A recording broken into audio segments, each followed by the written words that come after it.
याद करिए 2005 में तत्कालीन समाजवादी पार्टी के नेतृत्व में सरकार चल रही थी और दंगाबाज और माफिया असला लहराते हुए कहीं यादवों की हत्या कर रहे थे, कहीं दलितों की हत्या कर रहे थे।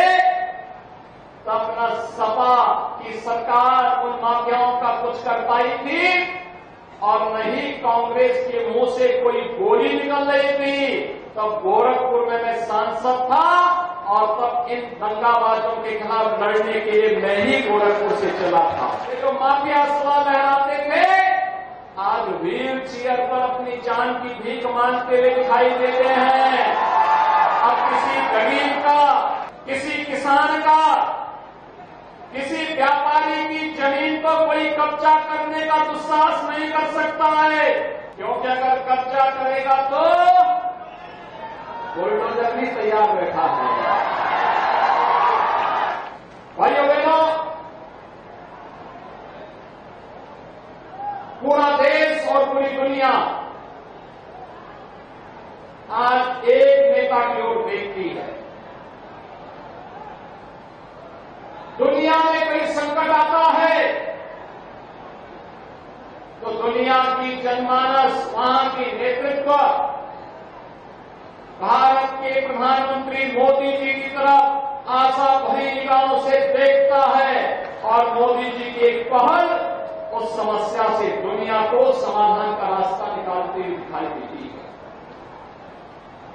मोदी जी का यशस्वी नेतृत्व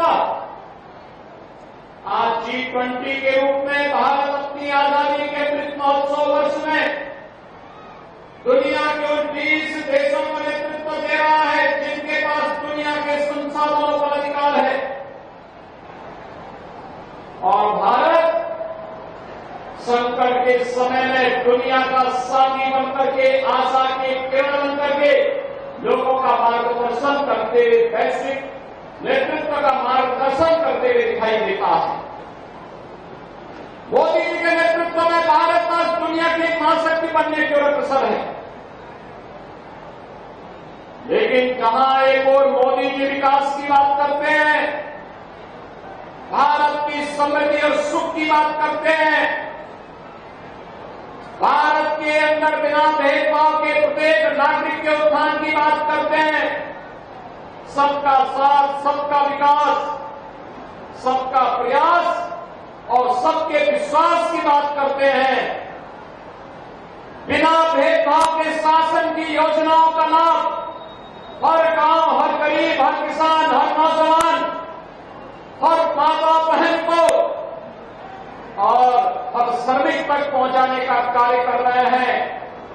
वहीं दूसरी ओर देश के साथ दगाबाजी करने वाले दंगाबाज लोग मोदी जी को रोकने के लिए अनेक षड्यंत्र करते हुए दिखाई देते हैं, लगातार षड्यंत्र करते हैं, देश में अराजकता, अफवाह फैला करके अव्यवस्था पैदा करने का प्रयास करते हैं। और उन्हीं स्थितियों में भाइयों बहनों, हमें घोसी के इस उपचुनाव में आपके बीच में आना पड़ा है। घोसी का यह उपचुनाव महत्वपूर्ण है। भाइयों बहनों, घोसी के इस उपचुनाव के महत्व को वही समझ पाएगा जिसने 2005 में मऊ के दंगों को नजदीक से महसूस किया होगा। याद करिए 2005 में तत्कालीन समाजवादी पार्टी के नेतृत्व में सरकार चल रही थी और दंगाबाज और माफिया असला लहराते हुए कहीं यादवों की हत्या कर रहे थे, कहीं दलितों की हत्या कर रहे थे। तब न सपा की सरकार उन माफियाओं का कुछ कर पाई थी और न ही कांग्रेस के मुंह से कोई गोली निकल रही थी। तब गोरखपुर में मैं सांसद था और तब इन दंगाबाजों के खिलाफ लड़ने के लिए मैं ही गोरखपुर से चला था।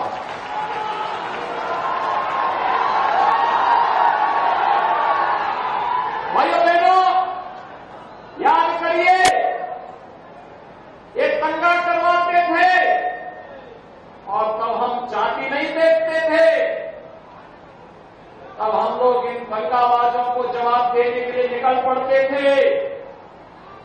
और भाइयों बहनों, जैसे ही प्रधानमंत्री मोदी जी के आह्वान पर उनके नेतृत्व में उत्तर प्रदेश में सरकार बनी भारतीय जनता पार्टी नेतृत्व की, ये जो माफिया सवा लहराते थे, आज व्हील चेयर पर अपनी जान की भीख मांगते हुए दिखाई देते हैं।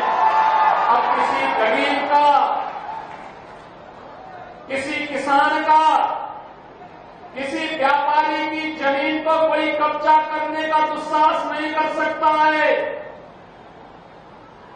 क्योंकि अगर कब्जा करेगा तो बुलडोजर भी तैयार बैठा है। और भाइयों बहनों, इसीलिए मैं आया हूं आपके पास कहने के लिए, ये तो पीडीए की बात करते हैं, इनसे पूछा जाना चाहिए किस पीडीए की आप बात कर रहे हैं।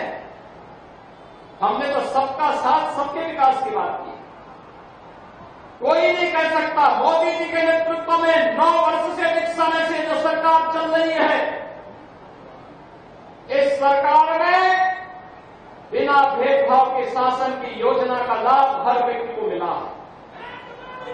भाइयों बहनों, अगर मैं देश की बात न करूं, मैं पिछले 6 वर्ष के अंदर उत्तर प्रदेश की चर्चा करूं, 55 लाख गरीबों को हमने आवास उपलब्ध करवाया है। 55 लाख गरीबों को एक आवास। इसमें दलित भी है, पिछड़ा भी है और अल्पसंख्यक भी है।